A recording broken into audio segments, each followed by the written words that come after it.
Hi, this is Shannon from No Shelf Control. Thanks for joining me again on the channel tonight. I have discovered 22 books that were released in February that I cannot wait to read. I did a little digging around, came up with this long list of books that I have to read, and thought I really want to share those on the channel. So what I've decided to do is break it up into two videos. I wasn't sure if you would want to see a whole video with 22 books in it. That might take a little while. So I broke it down into two February videos, the first 11 and the second 11. And this video will be about the first 11 books that I found that were released in February that I think I really want to read. All right, so let's get started. The first one that is on my list is called My Last Innocent Year by Daisy Alpert Florin. It was published February 14th. It's 304 pages and published by Henry Holt & Co. The synopsis on this one says, an incisive, deeply resonant debut novel about a non-consensual sexual encounter that propels one woman's final semester at an elite New England college into controversy and chaos, and into an ill-advised affair with a married professor. It's the winter of 1998, and Isabel Rosen has one semester left at Wilder College, a prestigious school in New Hampshire with a wealthy, elite student body and the sort of picturesque buildings college brochures were invented to capture. The only daughter of a Lower East Side appetizing store owner, Okay. Isabel has always felt out of place at Wilder, and the death of her mother shortly before she arrived on campus left her feeling unmoored in a way that's proven hard to shake. Now, right as she's coming to believe she's finally found her place, the fallout from a non-consensual sexual encounter with one of the only other Jewish students on campus leaves Isabel reeling. Enter R.H. Connolly, a once famous poet and Isabel's married writing professor, a man with secrets of his own. Connolly makes Isabel feel seen, beautiful, talented, the woman she longs to become. His belief in her ignites a belief in herself. The two begin an affair that shakes the foundation of who Isabel thinks she is, for better and worse. Set against the backdrop of the Clinton and Lewinsky scandal, My Last Innocent Year is a coming-of-age story about a young woman on the brink of sexual and artistic awakening, navigating her way toward independence while recognizing the power, beauty, and grit of where she came from. Timely and wise, it reckons with the complexities of consent, what it means to be an adult, and whether or not we can ever outrun our bad decisions. So this is sort of right in my graduating from college time frame. I worked in DC right after Monica Lewinsky was there, and went to college, graduated in 95, so this is 1998. This feels very relevant to me. So I'm very interested in reading more about consent, the Me Too movement kind of things, and this woman's life is one that feels relatable to me. So very excited about this book. I hope you will check it out. That was My Last Innocent Year by Daisy Alpert Florin. The next one, book number 2, is called Time's Undoing. And this cover has a woman's face on it, but it also looks like a tree. It has roots going down into the ground. And then there's a man's face in the background of the woman's face that's really interesting. So I am very excited about this cover and what this is going to mean for the book. But this is called Time's Undoing. It's by Cheryl A. Head. It's 384 pages. Published by Dutton, and came out on February 28th, 2023. So the synopsis of this one says, a searing and tender novel about a young Black journalist's search for answers in the unsolved murder of her great-grandfather in segregated Birmingham, Alabama, decades ago.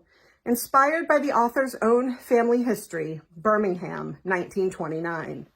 Robert Lee Harrington, a master carpenter, has just moved to Alabama to pursue a job opportunity, bringing along his pregnant wife and young daughter.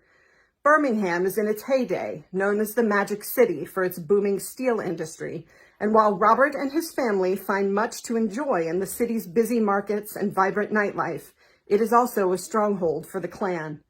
And with his beautiful light-skinned wife and snazzy car, Robert begins to worry that he might be drawing the wrong kind of attention. 2019, Megan Mackenzie, the youngest reporter at the Detroit Free Press, has grown up hearing family lore about her great-grandfather's murder, but no one knows the full story of what really happened back then, and his body was never found. Determined to find answers to her family's long-buried tragedy, and spurred by the urgency of the Black Lives Matter movement, Megan travels to Birmingham. But as her investigation begins to uncover dark secrets that spider across both the city and the time, her life may be in danger. Inspired by true events, Time's Undoing is both a passionate tale of one woman's quest for the truth behind the racially motivated trauma that has haunted her family for generations, and, as newfound friends and supporters in Birmingham rally around Megan's search, the uplifting story of a community coming together to fight for change. So again, timely and relevant, the Black Lives Matter movement, 1929 and 2019. I love the dual timelines and the family saga. You know that. You've heard me say that a million times before. So really interested in this book. Can't wait to dive in and see what happens there. Okay, I had to take my coat off. It's getting warm in spring in Columbus, Ohio. I was too warm for this with this light on me. So let's keep going. The third book that I have to tell you about is called Madame Restell, and it is by Jennifer Wright. And the subtitle is The Life, Death, and Resurrection of Old New York's Most Fabulous, Fearless, and Infamous Abortionist. This was published February 28th by Hachette Books, and it's 352 pages. Here's the synopsis. This is the story of one of the boldest women in American history, a self-made millionaire, a celebrity in her era, a woman beloved by her patients and despised by the men who wanted to control them. In Madame Restell, readers are instantly transported to the glamorous mansions and bejeweled carriages of pre-Gilded Age New York, where they meet our eponymous heroine, the city's premier abortionist. An industrious woman who built her business from the ground up, Restell was a self-taught surgeon on the cutting edge of healthcare, and her bustling boarding house provided birth control, abortions, and medical assistance to thousands of women, rich and poor alike. As her practice expanded, her notoriety swelled, and Restell established herself as a prime target for tabloids, threats, and lawsuits galore. But far from fading into the background, she flaunted her wealth defiantly, parading across the city in designer duds and expensive jewelry, rubbing her success in the faces of the many politicians, publishers, religious zealots, and male competitors determined to bring her down. Unfortunately for Madame Restell, her rise to the top of her field coincided with the greatest scam you've never heard about, the campaign to curtail women's power by restricting their access to health care. For centuries, midwives and female practitioners like Restell had tended to public health care needs of both men and women. But after the birth of the medical clinic, newly minted male MDs were eager to edge out their feminine competition by forcing women back into the home and turning medicine into a standardized male-only practice. At the same time, a group of powerful secular men, threatened by women's burgeoning independence in other fields, persuaded the Christian leadership to declare abortion a sin, rewriting the meaning of Christian morality to protect their own interests. By unraveling the misogynistic and misleading lies that put women's health in jeopardy, Wright simultaneously restores Restell to her rightful place in history and obliterates the faulty, fractured reasoning underlying the very foundation of what has since been dubbed the pro-life movement. Thought-provoking, character-driven, boldly written, and feminist as hell, Madame Restell is required reading for anyone and everyone who believes that when it comes to women's rights, women's bodies, and women's history, women should have the last word. Ooh, I love that. Feminist as hell, it says. I'm ready to read that. I'm also ready to understand the history behind the movement, especially if it's not what I thought it was. And it sounds like it isn't. There's always a story behind the story, and I love books that delve into that. So this is called Madame Restell, The Life, let's get the subtitle again, The Life, Death, and Resurrection of Old New York's Most Fabulous, Fearless, and Infamous Abortionist by Jennifer Wright. Okay, that one is surely on my list. The next one I have, number 4, is called Users by Colin Winnett. This is a novel. It is published by Soft Skull, which I think is an adorable publisher's name. It's 288 pages, and it was published February 21st, 23. And here is the synopsis of Users. Marrying the philosophical absurdities of life, technology, startup culture, and family, Users is for readers of Ling Ma, Dave Eggers' The Circle, and viewers of the hit Apple TV original series Severance Miles. A lead creative at a mid-sized virtual reality company known for its original experiences has engineered a new product called The Ghost Lover. The game is simple. A user's simulated life is almost identical to their reality, except they're haunted by the ghost of an ex-lover. Responding to and manipulating the user's mind and body in perfect dystopian harmony, the Ghost Lover becomes wildly popular and wildly controversial in the VR world.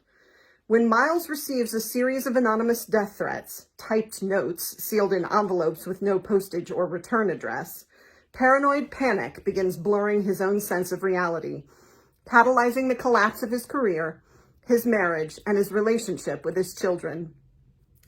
The once promising road to success becomes a narrow set of choices for Miles, who, in a last-ditch effort to save his job, pitches his masterpiece, a revolutionary device codenamed the Egg, which will transform the company. The consequences for Miles seal him inside the walls of his life as what was once anxiety explodes into devastating absoluteness. In a world rife with the unchecked power and ambition of tech, Users investigates, with both humor and creeping dread, how interpersonal experiences and private decisions influence the hasty developments that have the power to permanently alter the landscape of human experience. Ooh. So, with all of the tech developments and ChatGPT and everything that's coming around in AI, this is so right on the nose. It also reminds me of the book that I read last year. Why do I always do this? The Goon Squad. Welcome to the Goon Squad. You know how bad I am with this. The Goon Squad book. Jennifer Egan, I believe, and the follow-on book to that one, whose name I'm never going to come up with, and how they talked about sort of an overarching Facebook meta kind of universe that held all your memories. This reminds me of that and is sort of in that same vein, and I really enjoyed both of those two books. So I'm interested to see what this has to say about our social lives and tech and, what they mean to each other. So that was Users by Colin Winnett. The next one, number 5, is Varina Palladino's Jersey Italian love story. Not quite as serious as some of the other books that we've talked about. This is published February 14th, 2023 by William Morrow and Company. It's 416 pages, so a little bigger than most of the other books we've talked about. And it is by Terry Lynn DeFino. Here's the synopsis. Varina Palladino's Jersey Italian love story is fun and funny, wonderfully exuberant, and incredibly wise. These endearing characters, their voices and stories will be with me for a long time to come. I didn't want to say goodbye. Jill McCorkle, New York Times, best-selling author of Hieroglyphics. An utterly delightful and surprising family drama, think Moonstruck and My Big Fat Greek Wedding set in New Jersey, about a boisterous, complicated Italian family determined to help their widowed mother find a new boyfriend. Lively widow Varina Palladino has lived in the same house in Willdale, New Jersey her entire life. The town might be slightly stuck in the 1960s, when small businesses thrived and most residents were Italian, but its population is getting younger, and the Palladinos are embracing the change. What Varina's not embracing, much to her 92-year-old mother's dismay, is dating. Running Palladino's Italian specialties grocery, caring for her mother, and keeping her large, loud Jersey Italian family from killing one another takes up all of Varina's energy anyway. Sylvia Spini worries about her daughter Varina being left all alone when she dies. Sylvia knows what it is to be old and alone, so when her granddaughter Donatella comes to her with an ill-conceived plan to find Varina a man, Sylvia dives in. The three men of the family, Dante, Tommy, and Polly, are each secretly plotting their own big life changes, which will throw everyone for a loop. 3 generations of Palladinos butt heads and break one another's hearts as they wrestle with their own Jersey Italian love stories in this hilarious and life-affirming ode to love and family. That just sounds like so much fun. It's a family saga, but it's not quite so serious. You've got a much older character in the grandmother who's going to play a critical role in this. And I love elderly characters. I'm also a big hit with the elderly. I don't know why, but that's my demographic. The elderly love me. So I'm really excited about this book. It just sounds like a real romp and a lot of fun. But, you know, so far I've talked about 5 books. I told you I have 22 for the month of February. Can you imagine that I found 22 books that sound this good that I wanted to talk to you about? So really exciting. The next one, number 6 on my list, is The Porcelain Moon by Janie Chang. This was published February 21st of 2023, William Morrow and Company again, and 400 pages. The synopsis of this one says, France, 1918. In the final days of the First World War, a young Chinese woman, Pauline Deng, runs away from her uncle's home in Paris to evade a marriage being arranged for her in Shanghai. To prevent the union, she needs the help of her cousin Theo, who is working as a translator for the Chinese Labor Corps in the French countryside. In the town of, in the town of Noyelles-sur-Mer, Camille Restell is planning her escape from an abusive marriage and to end a love affair that can no longer continue. When Camille offers Pauline a room for her stay, the two become friends. But it's not long before Pauline uncovers a perilous secret that Camille has been hiding from her. As their dangerous situation escalates, the two women are forced to make a terrible decision that will bind them together for the rest of their lives. Set against the little-known history of the 140,000 Chinese workers brought to Europe as non-combatant labor during World War I, The Porcelain Moon is a tale of forbidden love, identity and belonging, and what we are willing to risk for freedom. So again, another book where there's a history there that I'm not familiar with, and I love to learn this way. So while this may be historical fiction, I don't know anything about 140,000 Chinese workers that were brought to Europe as non-combatant labor during World War I.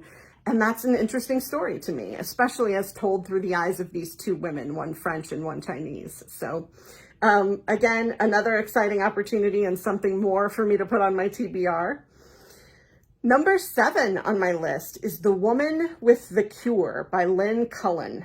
She is the author of Mrs. Poe, if you've heard of that book. The Woman with the Cure was published February 21st, 2023. It's 400 pages and published by Berkeley.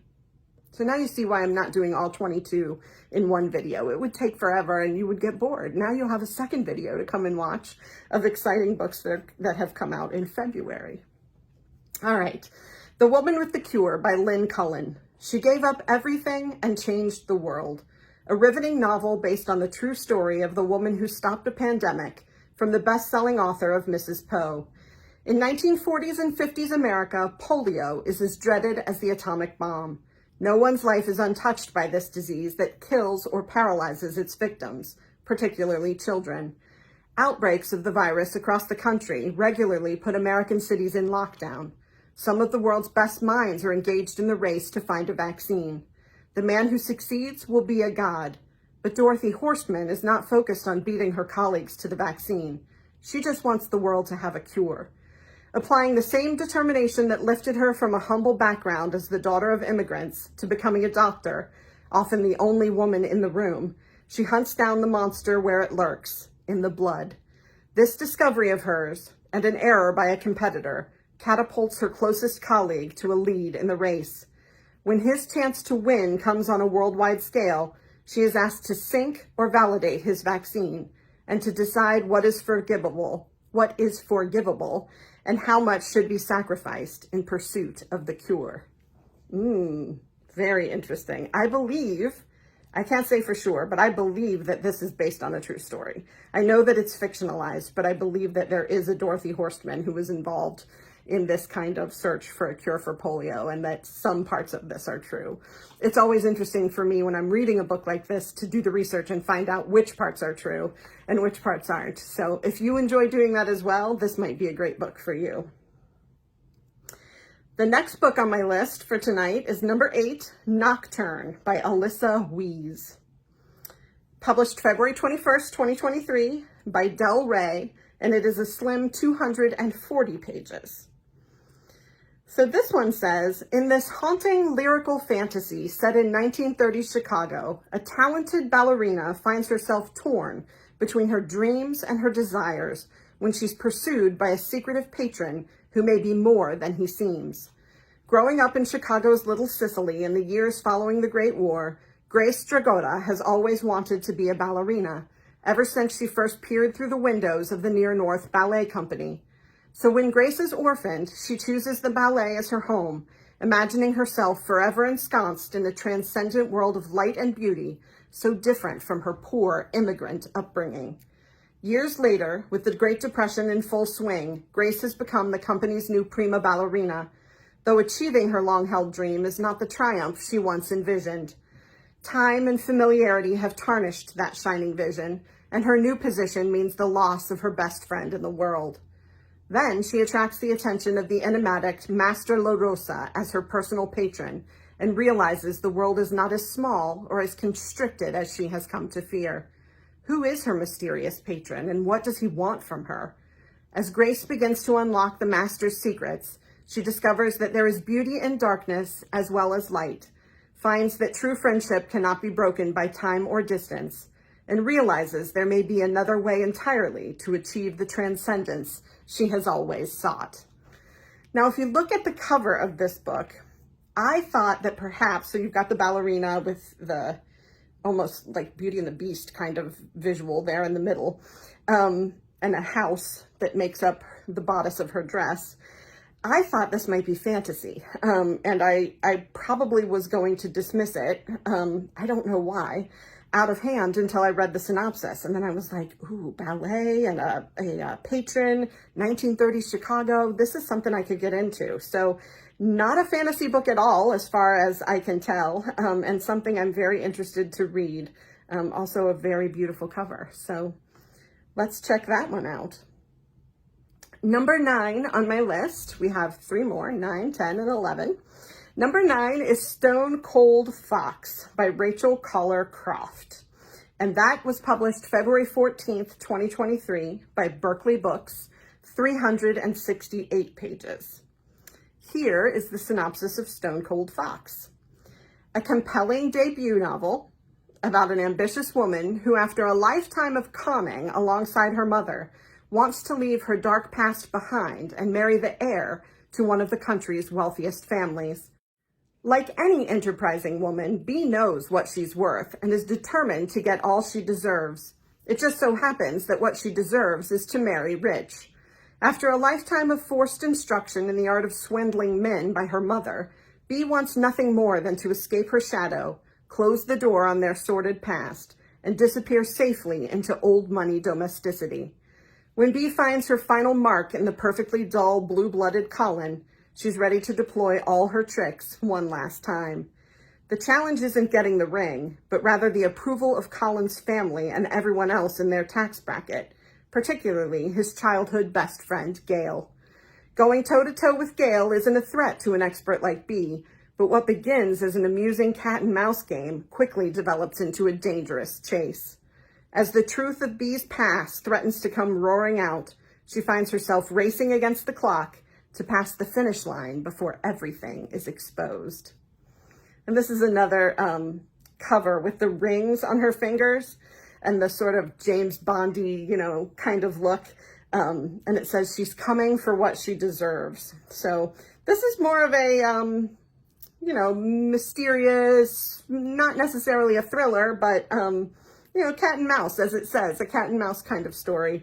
And I'm really interested to have something like this on my list. This is a little different than most things that I usually read, but when I read the synopsis, I knew I had to check it out. The next one on the list is number 10. Now, this one you may have heard of. The thing that I'm most excited about this list of 22 books published in February is I hadn't heard of most of them. So these to me were finds. And, you know, to find 22 books that were published in February that I'm excited about, that's like, you know, Christmas to me. But this one you may have heard of. This one I had actually seen before I found it on the list and decided I needed to talk about it. Number 10 is I Have Some Questions for You by Rebecca Makkai. If you remember, she wrote The Great Believers, which was a Pulitzer Prize finalist. So we've got Rebecca Makkai again. I Have Some Questions for You. And that was published February 21st, 23 by Viking, and it's 400 pages. So here we go. Named a most anticipated book of 2023 by Time, NPR, The Seattle Times, Good Housekeeping, Today, Southern Living, and Crime Reads. So obviously I didn't discover this one. The riveting new novel from the author of the Pulitzer Prize and National Book Award finalist, The Great Believers. A successful film professor and podcaster, Bodie Kane is content to forget her past, the family tragedy that marred her adolescence, her 4 largely miserable years at a New Hampshire boarding school, and the murder of her former roommate, Thalia Keith, in the spring of her senior year. Though the circumstances surrounding Thalia's death and the conviction of the school's athletic trainer Omar Evans are hotly debated online, Bodie needs to let sleeping dogs lie. But when the Granby School invites her back to teach a course, Bodie is inexorably drawn to the case and its increasingly apparent flaws. In their rush to convict Omar, did the school and the police overlook other suspects? Is the real killer still out there? As she falls down the very rabbit hole she was so determined to avoid, Bodie begins to wonder if she wasn't as much of an outsider at Granby as she'd thought. If perhaps back in 1995, she knew something that might have held the key to solving the case. In I Have Some Questions for You, award-winning author Rebecca Makkai has crafted her most irresistible novel yet, a stirring investigation into collective memory and a deeply felt examination of one woman's reckoning with her past, with a transfixing mystery at its heart. Timely, hypnotic, and populated with a cast of unforgettable characters, I Have Some Questions for You is at once a compulsive page-turner and a literary triumph. That sounds great to me. So again, we're back in 1995, my sort of halcyon college days, talking about someone who is a writer and a podcaster. She's a film professor and a podcaster. And, you know, that brings back sort of serial kinds of memories for me. I loved that podcast and went on to watch or to listen to all of the episodes and several other NPR type crime podcasts. So very interested in this. Would be interested in it if it was a real thriller, like a true crime kind of book, but even more interested in that it's completely fictionalized, supposedly very well written, and also a mystery. So, all right, last one on my list for today. And this one is pretty out of character for me, but I am super excited about it. So this one is called The Angel Maker by Alex North. It was published February 28th, 23 by Celadon Books, and it's 336 pages. And you've got this cool match with wings kind of on it on the cover. And the scrawled handwriting makes you think this is going to be a little, you know, psychological in nature. So we'll see what happens. Here's the synopsis. A dark, suspenseful new thriller about the mysteries of fate, the unbreakable bond of siblings, and a notorious serial killer who was said to know the future. Growing up in a beautiful house in the English countryside, Katie Shaw lived a charmed life. At the cusp of graduation, she had big dreams, a devoted boyfriend, and a little brother she protected fiercely. Until the day a violent stranger changed the fate of her family forever. Years later, still unable to live down the guilt surrounding what happened to her brother Chris, and now with a child of her own to protect, Katie struggles to separate the real threats from the imagined. Then she gets the phone call. Chris has gone missing and needs his big sister once more. Meanwhile, Detective Lawrence Page is facing a particularly gruesome crime. A distinguished professor of fate and free will has been brutally murdered just hours after firing his staff. All the leads point back to 2 old cases, the gruesome attack on teenager Christopher Shaw and the despicable crimes of a notorious serial killer who, legend had it, could see the future. Interesting. That just sounds tangled and very compelling. So I'm interested to see if that's something that I will like. It's certainly not horror, but definitely a mystery thriller kind of thing, and that I can do. So I hope that that intrigues you and that that will be something that gets your attention. Those are the first 11 books that I found that were published in the month of February that I don't think have gotten quite enough attention and that I wanted to talk to you about today. I will be back later in the week with 11 more books for the month of February. And rumor has it I might have 23 books for March. So stay tuned. Come back and join me again. If you enjoyed this, please hit that like button and the subscribe button so that I can continue to come back and make videos for you. I really enjoyed introducing you to all these books today, and I hope you enjoyed them as well. We'll talk soon. Thanks.